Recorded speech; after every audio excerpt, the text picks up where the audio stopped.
اور سعدی وہ ایک کارڈ گیم بھی تو ہم کھیلتے تھے، رنگ برنگے کارڈس جن پہ نمبر لکھے ہوتے تھے۔ زمر نے یاد کرنے کی کوشش کی۔ حنین جو واپس آ بیٹھی تھی پھر سے خود پہ قابو نہ پا سکی، بنا سوچے سمجھے بولی، وہ اونو تھی، ہمارے پاس ابھی بھی پڑی ہے۔ اچھا واقعی تمہیں وہ بہت پسند تھی؟ حنین مجھے یاد ہے، اور تمہیں یسو پنجو اکڑ بکڑ ٹائپ کی گیمز بھی بہت پسند تھی۔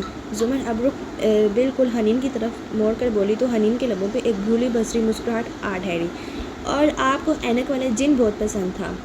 خیر مجھے تو نستور پسند تھا، اور نستور کے بارے میں اپنی فیلنگز چھپانے کی بالکل قائل نہیں ہوں۔ حنین کی مسکراہٹ اور بھی بڑھی۔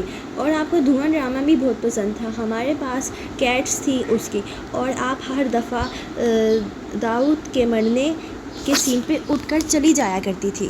او حنین، میں تو یہ سمجھنے سے قاصر ہوں کہ ڈرامہ نگار اسی کردار کو کیوں مار دیتا ہے جس کو ہم بہت پسند کرتے ہیں۔ حنین نے نفی میں سر ہلایا۔ انہیں جس کردار کو مارنا ہوتا ہے وہ آپ کو پسند کرنے پہ مجبور کر دیتے ہیں۔ پھپھو مجھے بھی اونو کھیلنی ہے، کیا ہم کھیلیں؟ سیم سے زیادہ نظر انداز ہونا برداشت نہیں ہوا۔ حنین چونکی، پھر مسکراہٹ دھیمی ہوئی، ذرا پیچھے ہو کر بیٹھی۔ وہ کس خوشی میں اتنا بولے جا رہی تھی بھلا؟ خود کو ڈانٹا۔ ہاں اونو کھیلتے ہیں۔ سعدی نے اس کو بغور دیکھتے درمیان کا راستہ نکالا۔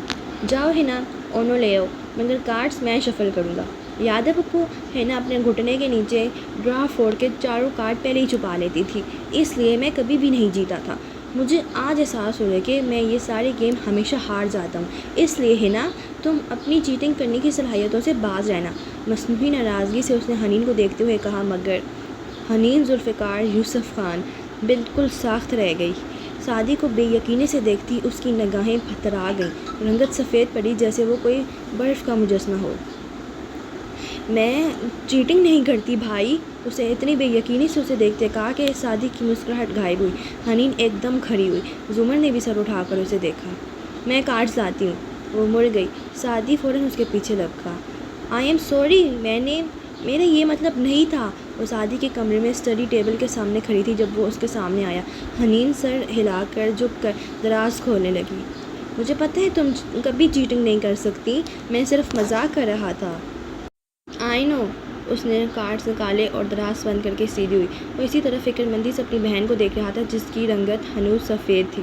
حنین، ہمارا مسیحا صرف ایک شخص ہوتا ہے، اور وہ شخص ہم خود ہوتے ہیں۔ مجھے پتہ ہے بھائی۔ اس نے سر ہلا کر پھیکا سا مسکرانے کی کوشش کی، پھر مڑی تو ایک دم قدم زنجیر ہوئے۔ سعدی کا لیپ ٹاپ کھلا پڑا تھا، زمر کے آنے سے قبل جو وہ کام کر رہا تھا وہ یوں ہی رکھا تھا۔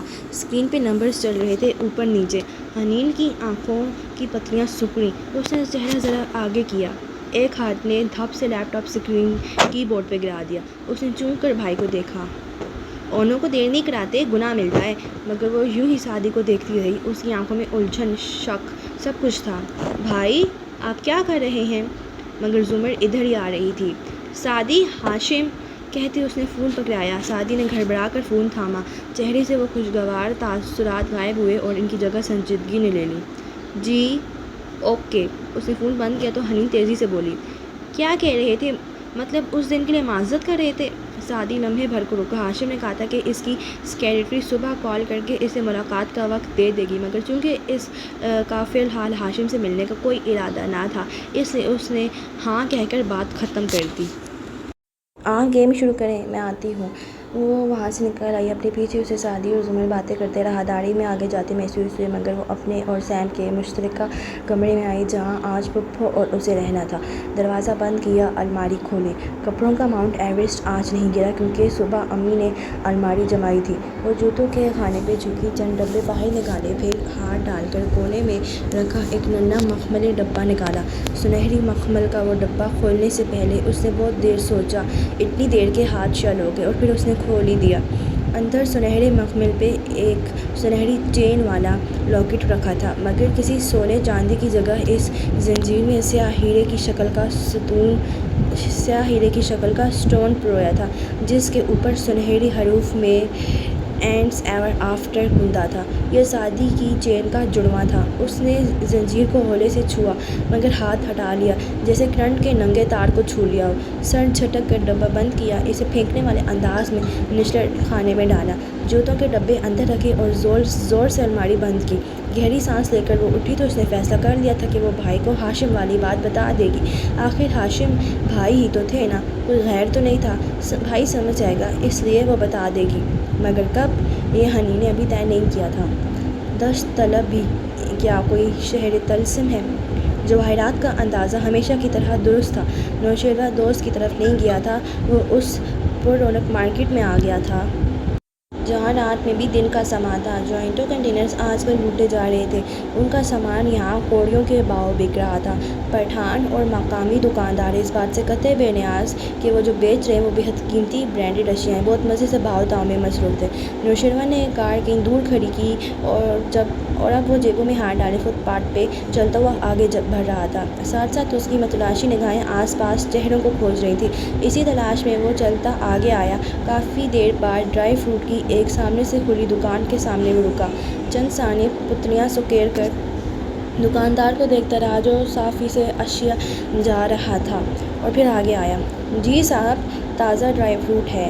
دکاندار اس کو دیکھ کر کپڑا رکھتا جلدی جلدی اپنی اشیاء کی خصوصیات گنوانے لگا۔ نوشیروہ نے پہلے دو فقرے تو بیزاری سے سن لیے، پھر بات کاٹ کر بولا، 40 گرام چاہیے۔ بس؟ مگر کون سا؟ تمہیں پتہ ہے مجھے کیا 40 گرام چاہیے؟ اس کی آنکھوں میں دیکھ کر درستی سے بولا تو دکاندار کے الفاظ حلق میں اٹک گئے۔ اس نے زبردستی مسکرانے کی کوشش کی مگر رنگت متغیر ہو گئی تھی۔ صاحب، تمہیں کوئی غلط فہمی ہوئی ہے، ہم ایسا کام نہیں کرتا۔ میں پولیس والا نہیں ہوں، مال دو تو میں جاؤں، وہ بگڑے تاثرات سے بولا۔ صاحب، میں نے بتایا نا، دیکھ بھائی، میری ایک جیب میں پستول ہے اور دوسری میں بٹوا، میں تجھے کون سی جیب دکھاؤں جو تو میری بات سنے گا؟ کہتے ساتھ اس نے شرٹ کا کنارہ ترچھا کیا اور پہلی جیب میں عرصہ پستول ذرا سا جھلکا۔ دکاندار نے ہاتھ اٹھا کر سر آسپات میں ہلایا۔ غلامی والے قائد اعظم چلیں گے، اندر آؤ اور بتاؤ کون سا چاہیے؟ نوشیروہ استہزائیہ مسکرائے اس کے پیچھے اندر چلا گیا۔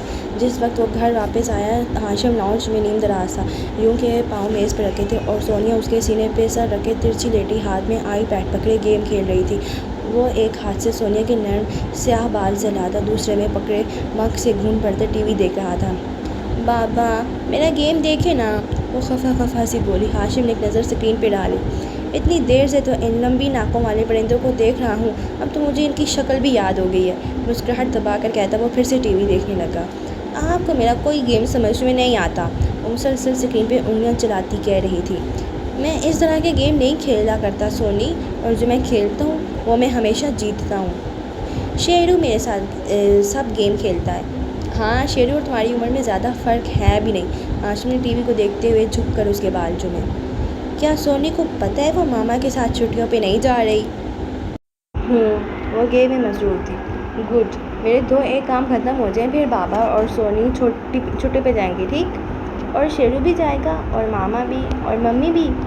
ماما کے علاوہ سب جائیں گے، ماما کے ساتھ سونیا سردیوں میں چلی جائے گی۔ اوکے، اس نے سر ہلا دیا۔ گیم مشکل ہوتا جا رہا تھا، تبھی ہاشم کی نگاہ اندر آتے شیرو پہ پڑی، جو نگاہ ملائے بغیر سیڑھیوں کی طرف بڑھ رہا تھا۔ ہاشم نے اسے پکارا، ہو سکتا ہے کل سعدی آئے، میں چاہوں گا کہ تم میرے ساتھ ہوتا۔ نوشیروہ پہلے زینے پہ رکا، مجھے نہیں، آہستہ سے کہا۔ اوکے، کیسے ہے سرمت اور اس کے بھائی کے کیس کا کیا بنا؟ بغور اسے دیکھتے ہوئے مگ سے گھونٹ بھرا۔ اسے بھی جواہرات کی طرح یقین تھا کہ شیرو دوست کے پاس نہیں گیا۔ پتہ نہیں، میں نے پوچھا نہیں، وہ نگاہ ملائے بغیر سیڑھیاں چڑھتا گیا۔ ہاشم نے بھی بحث نہیں کی۔ اندر آ کر اس نے دروازہ لاک کیا اور اسٹڈی ٹیبل تک آیا، جیب سے پیکٹ نکال کر میز پہ رکھا، اس میں عجیب سے ننھے منھے ٹکڑے تھے۔ کرسی کھینچ کر بیٹھتے اس نے دراز سے خالی سگریٹ نکالا، اس میں پیکٹ میں رکھی منشیات مسل کر بھرنے لگا۔ یہ کرتے ہوئے اس کے ہاتھ میں ذرا سی لرزش تھی، پیشانی پہ پسینہ بھی تھا۔ لائٹر جلا کر سگریٹ کے کنارے کو سلگایا اور دوسرا کنارہ لبوں سے لگایا، سانس اندر کھینچی، آنکھیں بند کی۔ کڑوا مادہ اندر اترتا گیا، سانس باہر خارج کی تو دھوئیں کے مڑغولے ہر طرف بکھر گئے۔ اس کا دماغ ہلکا ہوتا گیا، ہر شے سے ہلکا، ہوا سے بھی ہلکا۔ ناشتے کے بعد تیاری کی افراتفری پورے گھر میں پھیلی تھی۔ سیم بھاگ بھاگ کر اسکول کے لیے تیار ہو رہا تھا، سعدی آفس اور زمر کورٹ کے لیے۔ واپسی پہ اس نے بڑے ابا کو لے کر اپنے گھر جانا تھا، سو وہ سب سے زیادہ سکون سے بیٹھے تھے۔ حنین ان کے قریب بیٹھی اخبار میں سے کچھ سناتی، ساتھ ساتھ تبصرہ بھی کیے جا رہی تھی۔ جب زمر ادھر آئی، حنین کی بولتی زبان ذرا دھیمی ہوئی، الرٹ سی ہو کر بیٹھی۔ زمر بھی ساتھ اٹکی۔ حنین نے اسے نظر انداز کیا۔ ماسٹرز کس سبجیکٹ میں کرنے کا ارادہ ہے حنین؟ جھک کر جوتے کے اسٹریپ بند کرتے وہ ساتھ نرمی سے پوچھنے لگی۔ حنین کے تنے تاثرات قدرے نرم ہوئے۔ لٹریچر میں یا عربی میں؟ ابھی فیصلہ نہیں کیا۔ پھر رکی اور اضافہ کیا، بیچلرز میں بھی لٹریچر رکھا تھا نا؟ یہ تو اچھی بات ہے، تم اتنی ذہین ہو، کچھ بھی کر لو گی۔ وہ اب جھکی ہوئی دوسرا جوتا بند کر رہی تھی۔ حنین ذرا سا مسکرائی، ساتھ ہی وہ اخبار کے کونے کو عادتاً ناخن کے اندر رگڑ رہی تھی۔ مگر مجھے یاد ہے تم نے FSC میں بورڈ میں پوزیشن لی تھی اور انٹری ٹیسٹ میں بھی بہت اچھے نمبر سے ٹاپ میرٹ بنتا تھا تمہارا، پھر انجینئرنگ میں کیوں نہیں لیا ایڈمیشن؟ حنین کی مسکراہٹ مدھم ہو گئی۔ اس نے سر اٹھا کر زمر کو دیکھا، وہ اسٹریپ بند کر کے اٹھ رہی تھی۔ لوگوں کو پتہ بھی نہیں چلتا اور وہ گردن دبا جاتے ہیں۔ اچانک سے دل پلٹ گیا تو BA میں داخلہ لیا۔ دل تو کبھی بھی پلٹ جاتا ہے نا پھپھو۔ اس کا اخبار کا کنارہ رگڑتا ناخن مزید تیز ہو گیا۔ سر جھکا کر وہ بڑے ابا کو کوئی دوسری خبر سنانے لگی، البتہ اب کے انداز سست تھا۔ زمر نے جاتے جاتے مڑ کر اسے دیکھا۔ یہ آخری فقرہ کہتے اس کی آواز میں نہ طنز تھا نہ تلخی، بس عجیب سی اداسی تھی۔ وہ راہداری سے گزر کر سعدی کے کمرے کے دروازے تک آئی تو وہ آئینے کے سامنے کھڑا نظر آ رہا تھا۔ کالر اکڑے ہوئے اوپر کھڑے تھے اور وہ ٹائی کی گرہ لگا رہا تھا۔ زمر ذرا سا مسکرائی، دروازہ ہولے سے بجایا۔ تو تمہارا کوئی آفس بھی ہے؟ گرہ کھینچ کر اوپر لے جاتے وہ خفگی سے پلٹا اور کالر درست کیا۔ 2 سال میں پہلی دفعہ چھٹی لی، وہ بھی صرف 2 ہفتے کی، اور بہت سے چپراسی تک ہر بندہ گزرتے گزرتے تانے دے جاتا ہے۔ آپ تو ایسا مت کریں۔ اوہ، اور اتنی لمبی چھٹی لیے کیوں؟ سعدی چپ ہو گیا۔ جج پہ آخری دنوں میں پریشر ڈالنا تھا، ماموں کو نکلوانا تھا، ہاشم بھائی کا لیپ ٹاپ ہیک کرنا تھا، جس کا موقع آپ کے توسط سے مل ہی گیا، اور اب ان کا فائلز کو کھولنا ہے، مگر چھٹی ختم۔ یہ صرف سوچا تھا، جب بولا تو محض اتنا۔ کچھ ریسرچ کر رہا تھا، اسی کو مکمل کرنا تھا۔ چلو پھر ویکینڈ پہ ملنے کا پلان کرتے ہیں۔ جی، آپ تو شادی میں نہیں آئیں گی نا؟ اس نے سرسری سا ذکر چھیڑا۔ وہ جو مڑنے لگی تھی چونک گئی۔ کس کی شادی؟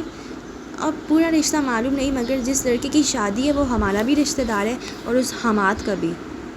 حماد اور کرن اس لیے تو آئے ہوئے ہیں آسٹریلیا سے، وہ بھی ہوں گے شادی پہ، اور کرن کاردار خاندان کو بالخصوص بلوائے گی، وہ سب بھی ہوں گے، سو ادھر آپ حماد کا سامنا نہیں کر سکیں گی، مجھے پتہ ہے، اس لیے آپ کا کارڈ ادھر آیا تو میں نے امی سے کہا کہ پھپھو کو نہ بھیجیں، وہ نہیں آئیں گی۔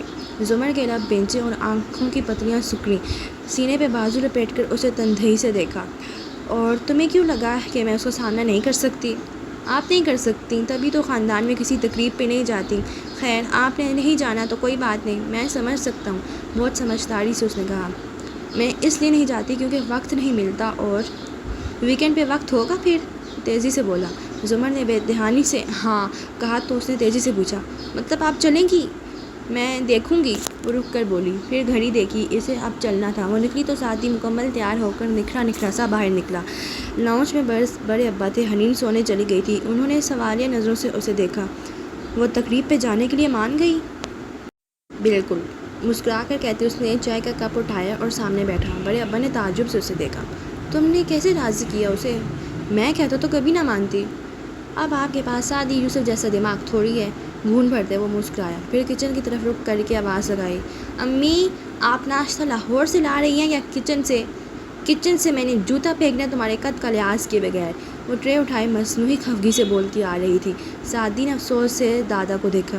کوئی مانے گا کہ یہ خاتون میرے پیچھے میرے بہن بھائی کو میری مثالیں دیتی ہیں؟ مجھے پتہ ہے اچھے سے، جلدی کا شور اس لیے مچاتے ہو کہ ناشتہ آدھا کرنا پڑے۔ اب اگر تم نے یہ ناشتہ نہ کیا نا سعدی تو مجھے امی نہ کہنا۔ وہ سامنے بیٹھتے ہوئے اس کی شکایت دادا سے لگا رہی تھی۔ وہ مسکراتے ہوئے بس سن رہا تھا۔ سعدی نے حسب عادت تھوڑا سا کھایا، پھر ہاتھ صاف کرتا اٹھا اور بہت متانت سے ماں کو مخاطب کیا، اچھا ندرت بہن، اللہ حافظ۔ اور اس سے پہلے کہ وہ واقعی اس کا قد کا لحاظ کیے بغیر ایک جوتا جڑ دیتی، وہ باہر نکل چکا تھا۔ سارا آفس کے لیے تیار کا دروازہ کھول رہی تھی جب گیٹ کی گھنٹی بجی۔ اس نے مڑ کر دیکھا، گیٹ اونچا تھا، یہاں سے معلوم نہیں ہوتا تھا کہ باہر کون ہے۔ وہ چابی دروازے میں چھوڑ کر باہر کار کی چھت پہ رکھ کر گیٹ تک آئی اور اسے کھولا۔ آدھا دروازہ کھلتے ہی ہاتھ ٹٹک کر رکا۔ باہر فارس کھڑا تھا، ٹی شرٹ، جینز، چھوٹے کٹے بال، سنجیدہ گہری نظریں اور اسپاٹ چہرہ۔ سارا نے باقی دروازہ سست روی سے کھولا۔ فارس! کوئی نادیدہ لٹ کان کے پیچھے رستی وہ ایک طرف ہٹی، چہرے پہ تذبذب سا در آیا۔ آپ ٹھیک ہیں؟ سرسری سے سوال کیا، البتہ اس کو دیکھ گہری نظر سے رہا تھا۔ وہ میں سر ہلا کر مزید ایک جانب ہوئی۔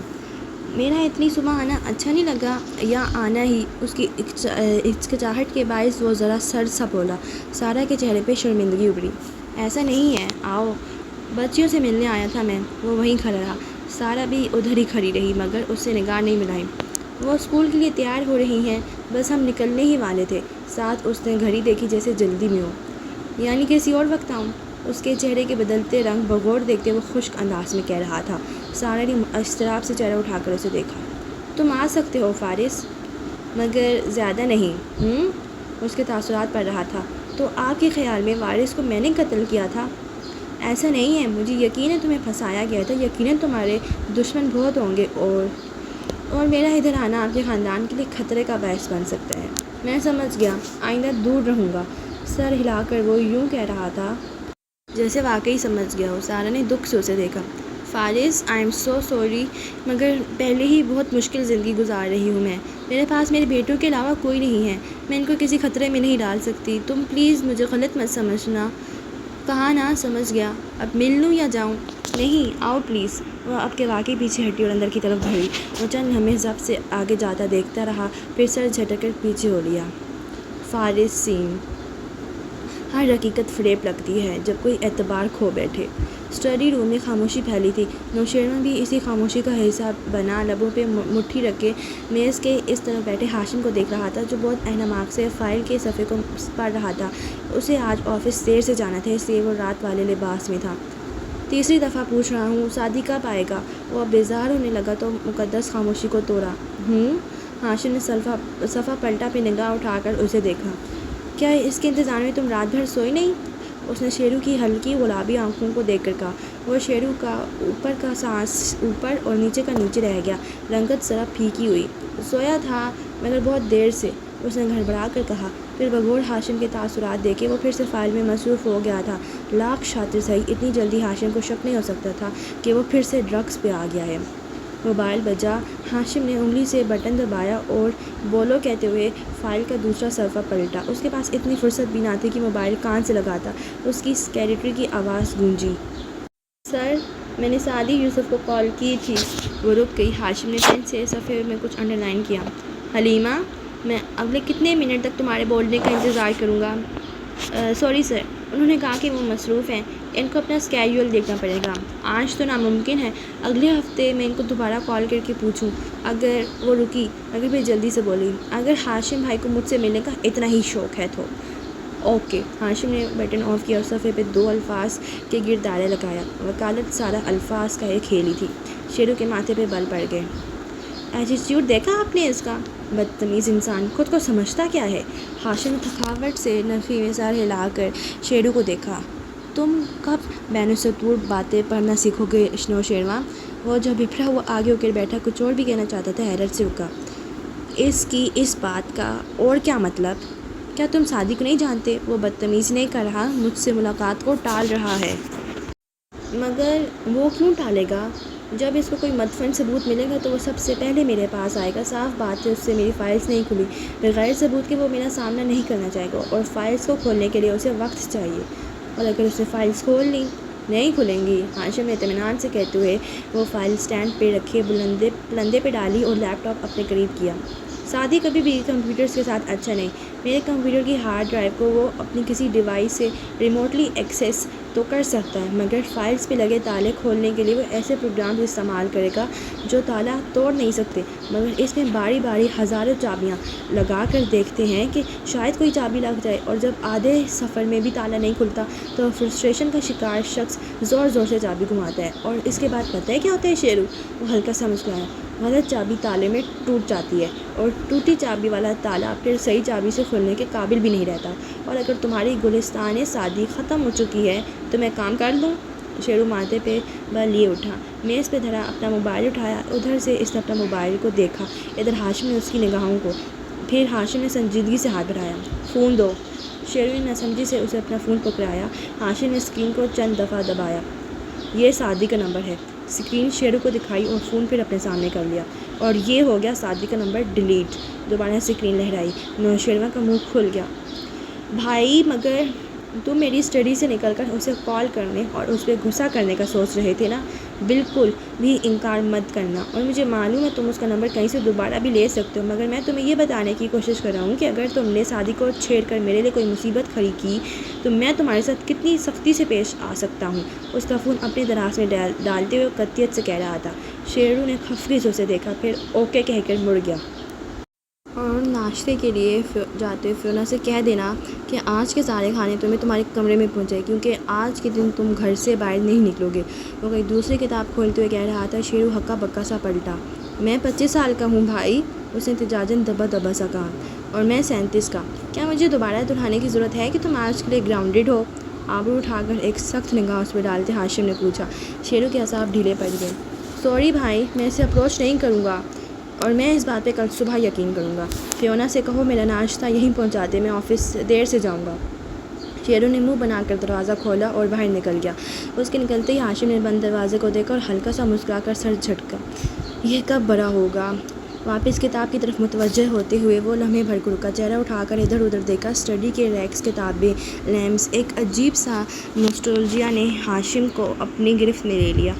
کتاب پڑھنے کر کے اس نے پیچھے ٹیک لگائی اور قلم ہاتھوں میں گھماتے ان در و دیوار کو دیکھنے لگا۔ اس کی آنکھوں میں گہری سوچ تھی۔ پھر اس نے اپنا موبائل نکالا اور جیسے ریت میں دبا کوئی گم شدہ صندوق ڈھونڈ رہا ہو، سعدی کا نمبر تلاش کیا۔ فون کان سے لگا کر وہ گھنٹی جاتے سنتا رہا۔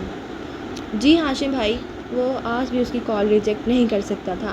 ہاشم کے لبوں پہ مسکراہٹ در آئی۔ تم نے آنے سے کیوں انکار کر دیا؟ وہ دوستانہ انداز میں پوچھ رہا تھا۔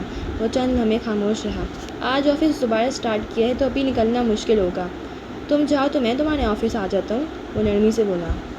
آپ مجھ سے کیوں ملنا چاہتے ہیں ہاشم بھائی؟ کیونکہ مجھے لگتا ہے تم بدل گئے ہو۔ وقت بدل گیا ہے، وہ محتاط سا بول رہا تھا۔ ہاشم نے 2 انگلیوں سے آنکھیں مس لیں، ناک کی ہڈی کو چپکی میں لیا، پھر گہری سانس لی۔ وقت بھی وہی ہے، میں بھی وہی ہوں، اور تم بھی۔ شاید ہمارے درمیان کوئی غلط فہمی آ گئی ہے، میں وہ دور کرنا چاہتا ہوں۔ مجھے کوئی غلط فہمی نہیں ہے، اسے تو یقین تھا۔ ہاشم خاموش ہو گیا۔ چند لمحے اسٹڈی کی خاموشی ان دونوں کو بولنے پہ مجبور کرتی رہی، مگر دونوں چپ رہے۔ سعدی، کیا ہم واپس جا سکتے ہیں؟ اچھے وقتوں میں واپس، جب ہمارے درمیان یہ ظلمانی باتیں نہیں ہوا کرتی تھیں۔ تم رات کے 1 بجے بھی میری کال پہ چلے آتے تھے۔ جب تم مجھے ہاشم بھائی کہا کرتے تھے تو دل سے کہتے تھے۔ کیا کوئی راستہ بچا ہے سعدی؟ شاید نہیں۔ ہاشم نے موبائل بند کر کے میز پہ ڈال دیا۔ اسٹڈی کے در و دیوار پھر سے بولنے لگی۔ اس کی سماعتوں میں اچھے وقتوں کی باس گشت سنائی دینے لگی۔ بامشکل ان سب کو ذہن سے جھٹکتا ہاشم سیدھا ہوا اور کتاب پھر سے کھول لی۔ دوسری طرف اپنے آفس میں لیپ ٹاپ کے سامنے سوچ میں گم بیٹھا سعدی ابھی تک موبائل کو تک رہا تھا۔ پھر وہ بھی ہر چیز کو ذہن سے جھٹکتا سیدھا ہوا اور لیپ ٹاپ کو قریب کیا، گردن اونچی کر کے آگے پیچھے کا جائزہ بھی لے لیا، اور پھر اپنا پروگرام دیکھا جو ابھی تک چل رہا تھا۔ ناکامی در ناکامی، اسے شدید فرسٹریشن ہو رہی تھی۔ مضطرب سے انداز میں چند ایک کیز دبائیں، پروگرام سے ایک ساتھ 2-3 کام کروانے کی کوشش کی، اور اسکرین پہ جلتا بجھتا نشان جگمگانے لگا۔ اس نے دوبارہ چھیڑ چھاڑ کی اور پروگرام کرپٹ ہو گیا۔ پارٹی کی ساری محنت ضائع چلی گئی، چابی لاک میں ٹوٹ گئی تھی، سب برباد ہو گیا۔ فائلز ڈیمیج ہو چکی تھیں اور اب کوئی بھی چیز ان کو ریکور نہیں کر سکتی تھی۔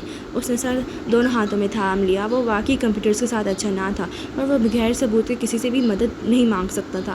اب وہ کیا کرے؟ اس نے سر اٹھا کر اپنے آفس کو اجنبی نظروں سے پھیکی پڑی رنگت کے ساتھ دیکھا۔ دوبارہ سے ہاشم کا کمپیوٹر؟ ناممکن۔ اب تو ہاشم اس کو اپنے قریب بھی نہ پھٹکنے دے۔ اور ایک وقت تھا جب اس نے یاد کرنے کی کوشش کی۔ اچھے وقتوں کی ساری کہانیاں فضا میں آج بھی انمٹ روشنائی سے لکھی تھی۔ 7 سال پہلے عشرت رفتہ کو آواز دیا کرتی ہیں ہر نئے لمحے کی دہلیز پہ جا کر یادیں۔ کانٹریکٹ لاء کی کلاس میں مخصوص خاموشی تھی۔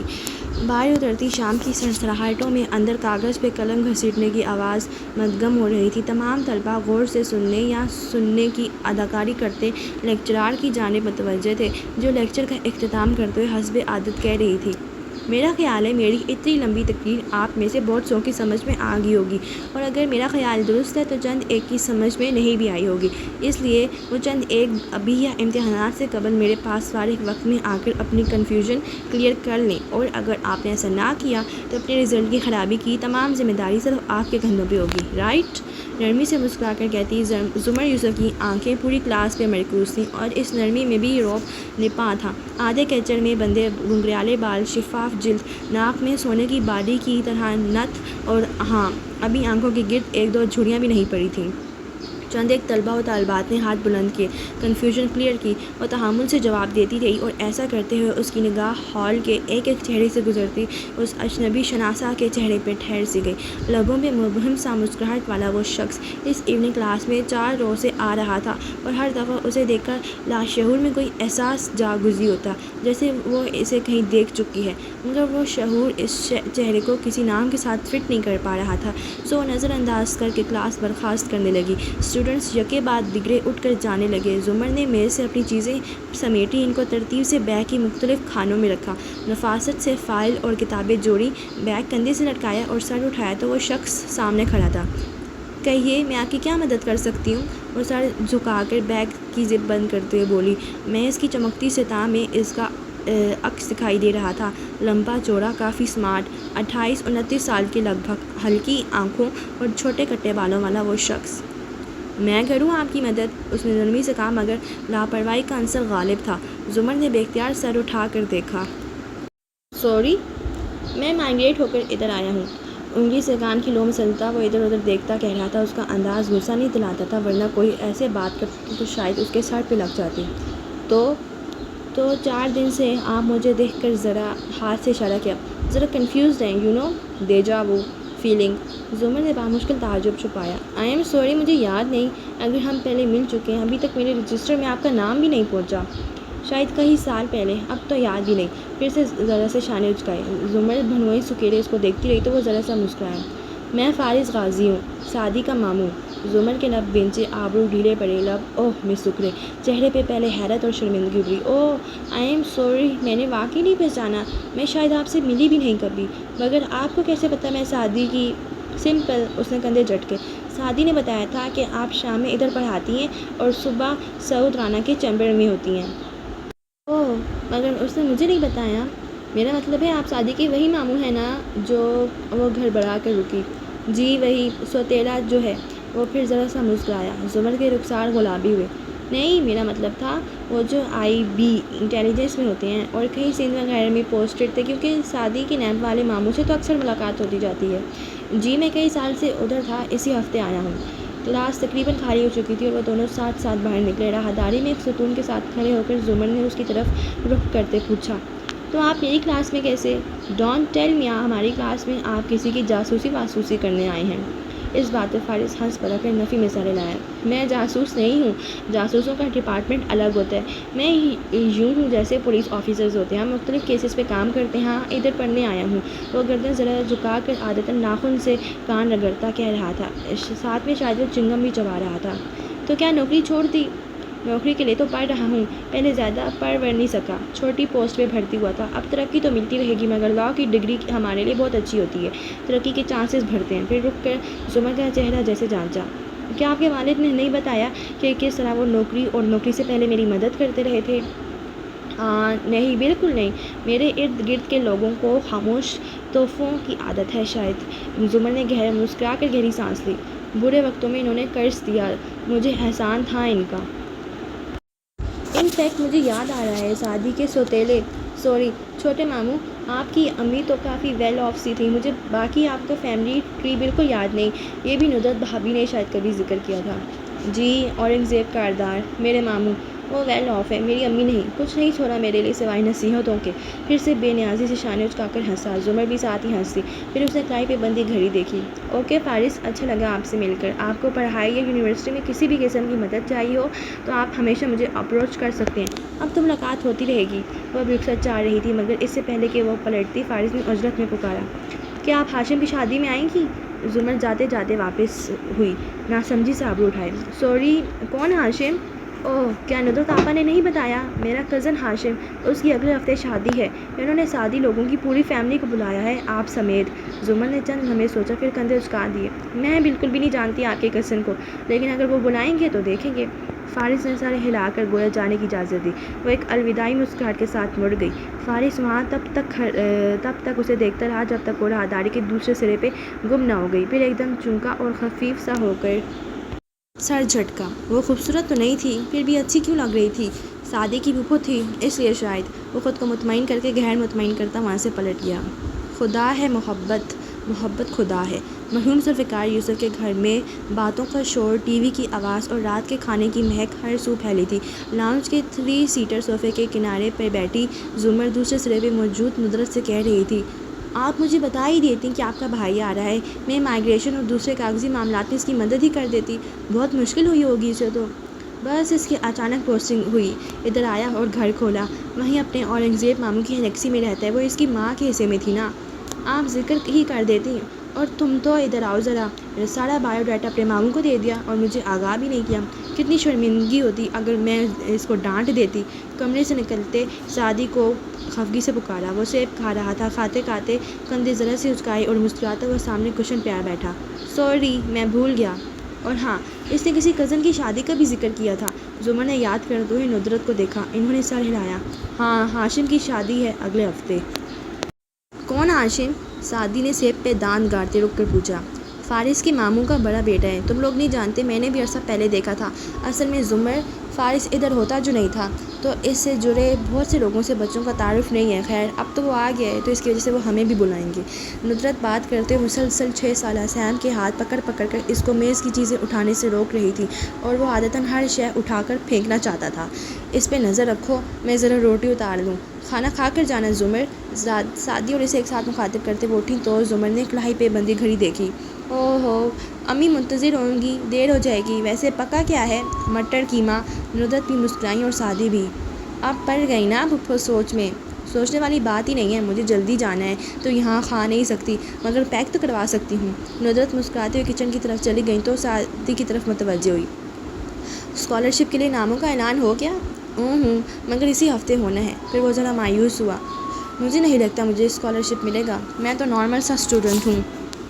مجھ سے بہتر امیدوار ہوں گے وہاں، مگر مجھے یقین ہے تمہیں اسکالرشپ مل جائے گا۔ سعدی کا چہرہ امید سے چمکا۔ اچھا، آپ کو کیسے یقین ہے؟ یہ یقین ہے، ریاضی کا سوال نہیں جو اس کی کوئی لاجک بھی ہو، بس ہے تو ہے۔ اس نے ذرا سے کندھے اچکائے۔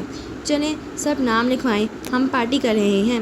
اندر سے 13 سالہ حنین بولتی ہوئی آئی۔ اس کے ماتھے پہ کٹے ہوئے بال گرے تھے، ناک میں چشمہ تھا اور لبوں پہ شرمندگی مسکراہٹ جو صرف زمر کو دیکھ کر آتی تھی۔ زمر بھی اسے دیکھ کر مسکرائی۔ حنین نے ایک فہرست سامنے رکھی اور ہاتھ میں پین پکڑے بہت سمجھداری سے اعلان کیا، سوموار کی شام ہم پارٹی کریں گے، میں دہی بھلے لاؤں گی اور سیم تم برگرز لاؤ گے، تحکم سے سیم سے کہا۔ وہ جلدی جلدی سر اسپاد میں ہلانے لگا۔ سیم کی چیز ہمیشہ امی لاتی تھیں۔ اور پھپھو آپ؟ زمر کو دیکھ کر پوچھتے اس کی آنکھوں میں وہی شرمندگی مسکراہٹ پھر سے جھلملانے لگی۔ میں لازانیہ لاؤں گی۔ اور امی آپ؟ حنین نے زور سے آواز دی۔ کچن سے آواز واپس آئی، میں فروٹ چاٹ لاؤں گی۔ اب سب نے سوالیہ نظروں سے سعدی کو دیکھا تو وہ ایک گال کھجاتا ہوا بولا، میں بھرتن لاؤں گا۔ حنین نے بنوئی ناراضگی سے بیچی۔ فوراً پھپھو کو پکارا، پھپھو بھائی کو کہیں یہ سموسے لائیں گے۔ اتنا کچھ تو ہے، پہلے تم وہ تو کھاؤ کٹو۔ کوئی بہانہ نہیں سعدی، تم سموسے لاؤ گے۔ زمر نے مسکراہٹ دبا کر اسے تنبیہ کی۔ وہ منہ میں کچھ بڑبڑا کر سر جھٹک کر رہ گیا۔ حنین کے ناراض تاثرات نارمل ہوئے۔ اس نے بڑے جوش سے سعدی کا نام لسٹ میں لکھا، پھر باری باری سب سے سائن کروائے۔ تب بھی امی نے پکارا تو وہ پھپھو کا باکس لینے کچن میں بھاگی۔ زمر نے پانی مانگا تو سعدی بھی پیچھے ہی گیا۔ زمر نے پرس سے سن گلاسز نکالے اور آہستہ سے صوفے کے نیچے کارپٹ پہ رکھ دیے، پھر سیدھی ہو کر بیٹھ گئی۔ ندرت ڈبہ لے آئیں تو وہ سب اسے چھوڑنے دروازے تک آئے۔ حنین فوراً واپس آ کر لاؤنج کی کھڑکی کا پردہ ہٹا کر دیکھنے لگی۔ زمر اور سعدی کار کے پاس کھڑے تھے۔ زمر اندر بیٹھنے لگی، پھر کسی احساس کے تحت بیگ کھولا، ادھر ادھر دیکھا۔ حنین چونکی، پھر فوراً صوفے تک آئی، چیزیں ادھر ادھر کیں، اوپر نیچے دیکھا، گلاسز نیچے گرے پڑے تھے۔ اوہ پھپھو کچھ بھول گئیں، فاتحانہ خوشی سے کہتی وہ اینک اٹھا کر دروازے کی طرف بھاگی۔ زمر واپس آ رہی تھی، ادھر اس نے دروازہ کھولا، ادھر حنین نے شرمیلی مسکراہٹ کے ساتھ گلاسز والا ہاتھ بڑھایا۔ میں شاید اپنے اوہ! زمر کا سوال ابھی مکمل نہ ہوا کہ حنین کو دیکھ کر لبوں پہ مسکراہٹ بکھر گئی۔ اس نے اینک پکڑی اور ہولے سے حنا کا گال تھپتھپایا۔ میری زندگی میں ہونے کے لیے شکریہ حنا۔ اب کہ وہ گئی تو حنین واپس صوفے پہ آ بیٹھی۔ اسے دوبارہ کھڑکی میں نہیں کھڑے ہونا تھا، کیونکہ زمر صرف ایک دفعہ بھول کرتی تھی، حنین امید بھی صرف ایک دفعہ لگاتی تھی۔ اس نے میز سے لسٹ اٹھائی تو فوراً سے مسکراہٹ اڑن چھوئی۔ وہاں سعدی کے نام سے آگے لکھا سموسے کاٹ کر برتن لکھا ہوا تھا۔ اور بھائی خود غائب تھا۔ حنین نے غصے سے چلانے کے لیے منہ کھولا، مگر خود ہی ہنس پڑی اور برتن کو دوبارہ سموسے کر کے لاؤنج کے کونے میں رکھی کمپیوٹر ٹیبل پہ آ گئی۔ ادھر اس نے کمپیوٹر آن کیا، ادھر سیم ساتھ والی کرسی پہ آ بیٹھا۔ وہ گیم کھیلے گی تو وہ دیکھے گا۔ یہی دستور تھا، یہی معمول تھا۔ ڈائننگ ٹیبل پہ کریلے گوشت کے قریب مٹر قیمہ بھی ایک چھوٹے ڈونگے میں رکھا تھا اور فرحانہ بیگم اس میں سے چمچ سے سالن نکالتی کہہ رہی تھی، مرچی ندرت ہمیشہ سے تیز ڈالتی ہے، اب اگر تمہیں دینا ہی تھا تو سالن دیتی جس میں مسالہ کم ہو، مگر نہ جی۔ سربراہی کرسی پہ براجمان بڑے ابا روٹی کا نوالا توڑ رہے تھے اور دائیں ہاتھ بیٹھی زمر پانی کا گھونٹ بھر رہی تھی۔ دونوں نے ہی نہیں سنا۔ اصل میں پتہ ہوتا نا اس کو کہ ہم دونوں بھوڑوں نے بھی کھانا ہے اور مرچی ہمیں کتنا نقصان کریں گی۔ اب کی بار یوسف خان نے خفگی سے ان کو دیکھا۔ بھوڑوں کی فہرست آپ تو خود تک محدود رکھیے بیگم، میں اب بھی ان میں شامل نہیں ہوا ہوں۔ زمر نے مسکراتے ہوئے منہ میں موجود لقمہ چبایا اور پھر ان کو متوجہ کیا۔ پتہ ہے آج کل میری کلاس میں کون آ رہا ہے؟ کہہ کر اس نے دوسرا لقمہ منہ میں رکھا اور لب بند کیے بہت نفاست سے اسے چباتی رہی اور وہ دونوں اس کو دیکھتے رہے۔ جب نگل چکی تو بولی، فارغ غازی، ندرت بھابھی کا سوتیلا بھائی جو انٹیلیجنس میں ہوتا ہے۔ فرحانہ حیران ہوئی، پھر مشکوک، تمہاری کلاس میں وہ کیا کر رہا ہے؟ ہاں زمر، اس نے مجھے بتایا تھا کہ LLB کر رہا ہے، اس سے اس کو ترقی کے چانسز زیادہ ملیں گے۔ یہ لڑکے بھی نا پڑھائی سے بھاگنے کے لیے فورسز میں جاتے ہیں اور پھر وہاں پڑھتے بھی ہیں اور بھاگتے بھی ہیں۔ کیا ندرت نے ذکر کیا تھا پہلے؟ ان کو نظر انداز کے فرحانہ تیزی سے بولیں، کیا ہوتا تو میں تبادلے میں اس کی مدد ہی کروا دیتی۔ وہ سلاد کی پلیٹ اٹھا کر کانٹے سے کچھ کھیرے اپنی پلیٹ میں نکال رہی تھی۔ اب تم زیادہ اچھی نہ بننا کہ اس کے سوتیلے بھائی کو فیورز دینے لگ جاؤ۔ زمر نے گلاس سے گھونٹ بھرا، گیلے لب نیپکن سے تھپتھپائے اور سر اٹھا کر امی کو سنجیدگی سے دیکھا۔ امی، ایک چیز ابھی سے کلیئر کر لیتے ہیں، یونیورسٹی مجھے ایوننگ کلاسز لینے کا ایک معقول معاوضہ دیتی ہے اور اس معاوضے کو حلال کرنے کے لیے ضروری ہے کہ میں یونیورسٹی کے ساتھ کیے گئے اپنے معاہدے کو پورا کروں، جس کے تحت میں ہر اسٹوڈنٹ کی غیر مشروط مدد کرنے کی پابند ہوں، اور اس لیے میں ذاتی تعصب کی بنا پہ نہ کسی کو نقصان پہنچا سکتی ہوں، نہ کسی ذاتی تعلق کی بنا پہ غیر ضروری فائدے دے سکتی ہوں، پھر چاہے بھائی کا بھائی ہو یا سلیم درزی کا بیٹا۔ جو بھی میرے پاس مسئلہ لے کر آئے گا مجھے اسے حل کرنا ہوگا۔ بہت نرمی اور احساس سے اس نے کہا، مگر عام حالات میں شگفتہ رہنے والی فرحانہ ندرت کے ذکر پہ خفا سی ہو کر برتن اٹھانے لگیں۔ ہاں میں تو کہہ کر پھنس جاتی ہوں۔ پھنس تو آپ اچھا کھانا بنا کر بھی جاتی ہیں، کیونکہ ہم ٹیچر شاید اگلے ماہ 1 ڈش رکھیں تو اس میں بھی مجھے ایسے ہی کریلے گوشت بنا کر دیجیے گا، کیونکہ ماؤں کے ہاتھ کے کریلے کبھی کڑوے نہیں ہوتے۔ ہاں تو برا کھانا بنائے ہیں میں نے کبھی؟